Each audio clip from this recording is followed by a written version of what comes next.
ഇപ്പോ മക്കയിൽ നിന്നും മദീനയിലേക്ക് വന്നു പ്രവാചകൻ. മദീനയിൽ മുസ്ലിങ്ങൾ മാത്രമല്ല ഉണ്ടായിരുന്നു, അവിടെ ജൂതന്മാരുണ്ടായിരുന്നു, ക്രൈസ്തവരുണ്ടായിരുന്നു. അവിടെ പ്രവാചകൻ ഒരു ഭരണഘടന ഉണ്ടാക്കി, മാതൃകാ ഭരണഘടന.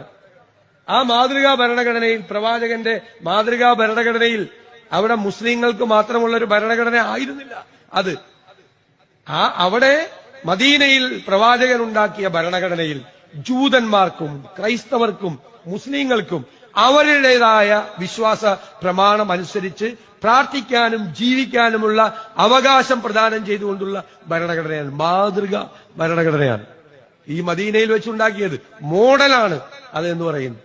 അതിന്റെ വേറൊരു ഫോർമാറ്റാണ്, വേറൊരു പൂർണ്ണമായ രൂപമാണ് ഇന്ത്യയുടെ ഭരണഘടന. ഇസ്ലാമിന് വേറൊരു പ്രത്യേകത കൂടിയുണ്ട്. ഇസ്ലാം കാരുണ്യത്തിന്റെ മതം കൂടിയാണ്. ഉള്ളവൻ ഇല്ലാത്തവന് കൊടുക്കണം എന്ന് കൃത്യമായി നിർദ്ദേശിക്കുന്ന ഒരു സോഷ്യലിസ്റ്റ് മതം കൂടിയാണ്. കാരുണ്യത്തിന്റെ മതമാണ്. സങ്കടങ്ങളെ ചേർത്തു പിടിക്കുന്ന മതമാണ്. ഏറ്റവും വിഷമം അനുഭവിക്കുന്നവനെ ഏറ്റവും കൂടുതൽ സഹായിക്കണം എന്ന് നിർദ്ദേശിക്കുന്ന ഒരു മതം കൂടിയാണ്.